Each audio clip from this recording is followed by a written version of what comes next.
Hi everyone, welcome to IGNOU's classroom.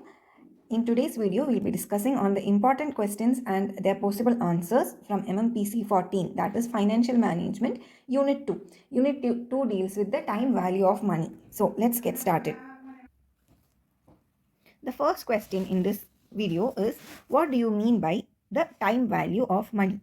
So when you talk about time value of money, the important thing about money or finance is that what we have to understand is that um, whatever we have in the pocket in our hands right now is considered more valuable than something which we may own in the future because of the simple fact that future is always uncertain. Suppose, so you might have heard this example quite often about if suppose your grandfather offers you 75,000 rupees today or 1 lakh rupees 2 years later, what you should choose. So the answer is almost always that you should be choosing 75,000 rupees today. And the reason why that is told is because today's 75,000 rupees may be much more valuable than 1 lakh rupees in 2 years, because we don't know how the markets are going to behave. Maybe the markets might crash, maybe there might be an unexpected event which should cause the value of rupee to come down so below that uh, may not even 5 lakh rupees may be equal to whatever we have right now in 2 years. Okay, 75,000 today and 5 lakh rupees in 2 years also might not be, might still not match. So we never know in 2 years what all things could happen. Take for example right now itself, right?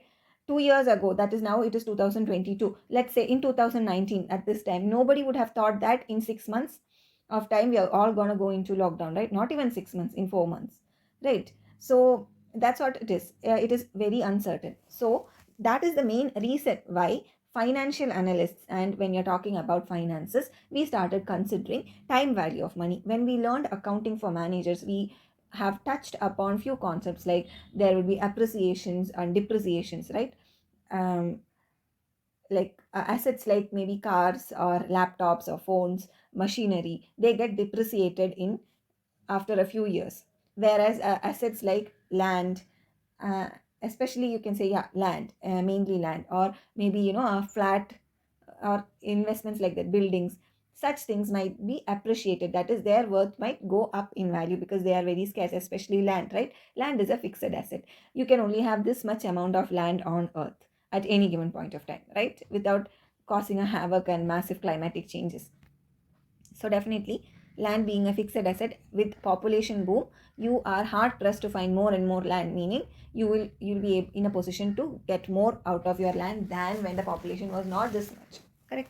So that is the time value of money. So time value of money, it is the concept that a sum of money is worth more now than the same sum of money at a future date due to its earning potential in the interim. Like in the case where we talked about 75,000 rupees today, we can invest maybe in stock markets or maybe in mutual funds, and in 2 years of time it might even go up to 1 lakh 10,000 rupees. We never know, right?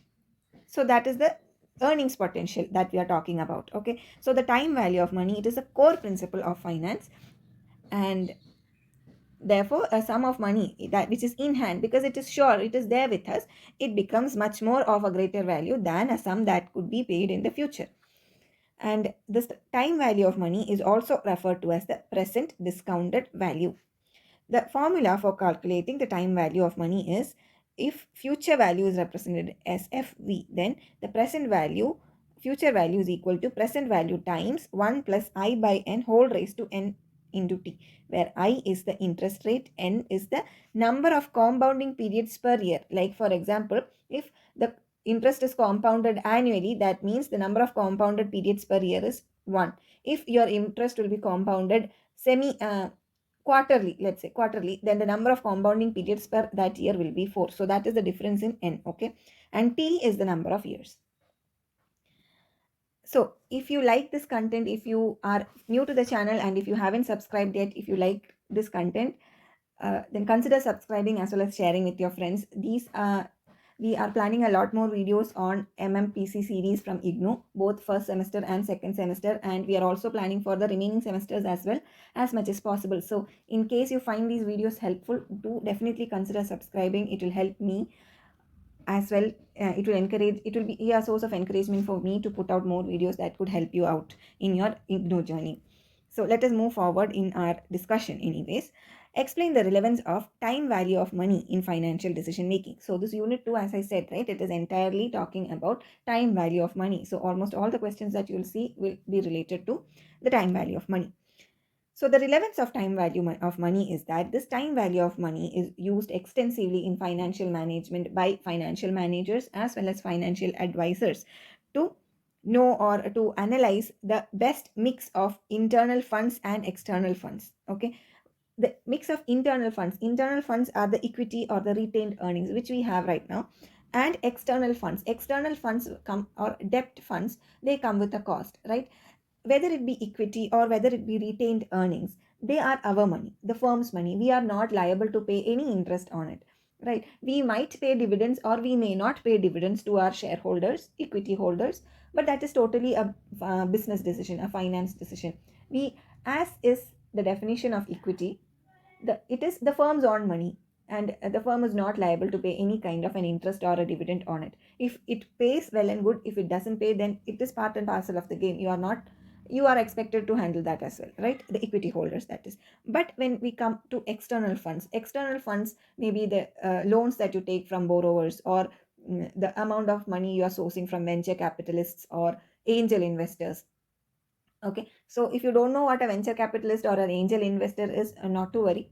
Angel investors and venture capitalists, just understand this much, that they are people who are external to your business, who might take an interest in your business and be willing to lend you some amount of money in order to grow your capital and kickstart your business, especially in the early days, where if you are starting a new business, banks and other traditional forms of debt financing may be skeptical or not much willing to give you those funds.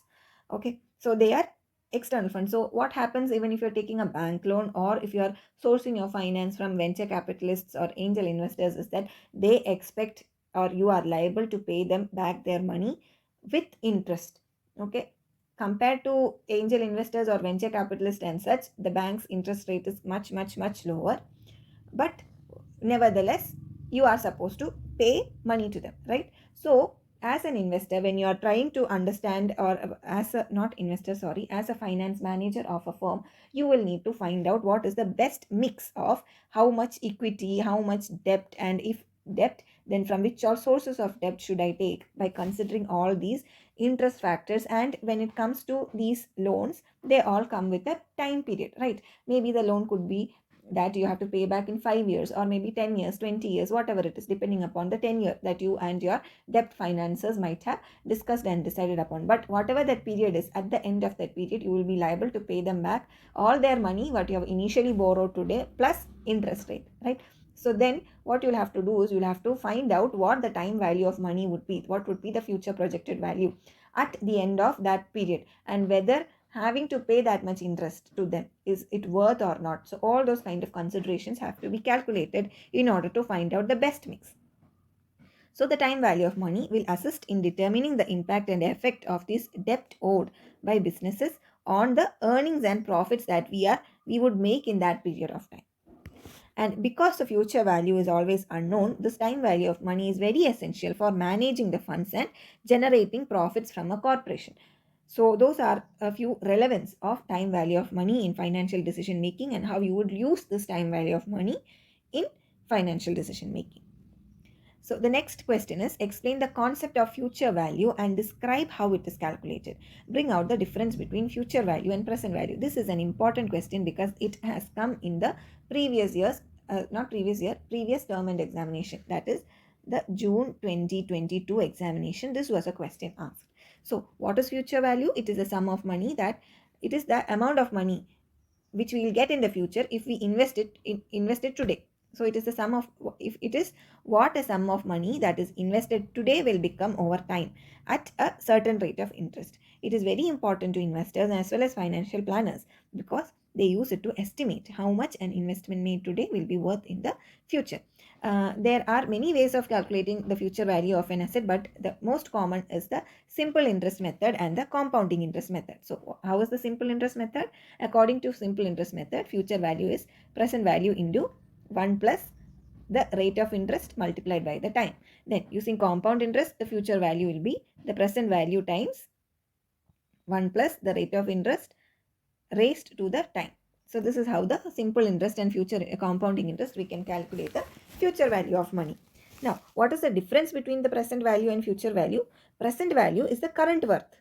Okay, present value is the current worth of the expected or the future cash flow, whereas future value is the future cash flows value after a certain period of time in the future. So like for example, what you can say, if you are having 100 rupees today, then the value of 100 rupees today is the present value of that particular piece of banknote, right? Currency note. Whereas this, so suppose like for example, with 100 rupees today, an example is you will be able to purchase say 1 kg of apple. Okay, that is the present value of that money if it is measured in terms of the purchasing power of apples. Okay, but after 2 years, you with the same 100 rupees, due to inflation and stuff like that, you might only be able to buy 3 by 4, that is 0.75 kg of apple. Okay, then that is the future value of money in terms of apple after a period of 2 years. So that is the future value of 100 rupees. So when you consider it back, right, so in this case, if 100 rupees can only get you 7, let's say for the ease of calculation I'm making it half kg. Okay, so that means whatever 100 rupee is worth in 2 years is actually what 50 rupees is worth in today, right? So if I have 50 rupees today, and it will be the same, and if I have 100 rupees in 2 years, it will be the same as having just 50 rupees today. So that is the difference between future value and present value or the current value. I hope you understood the concept. So those were the few important questions with regards to unit 2. I'm planning on uploading these important questions for the remaining units as well. I will try to do it as much as possible before your December term end examination, that is the upcoming December 2022 term end examination. All the very best for the upcoming examinations. See you in the next video. Bye bye.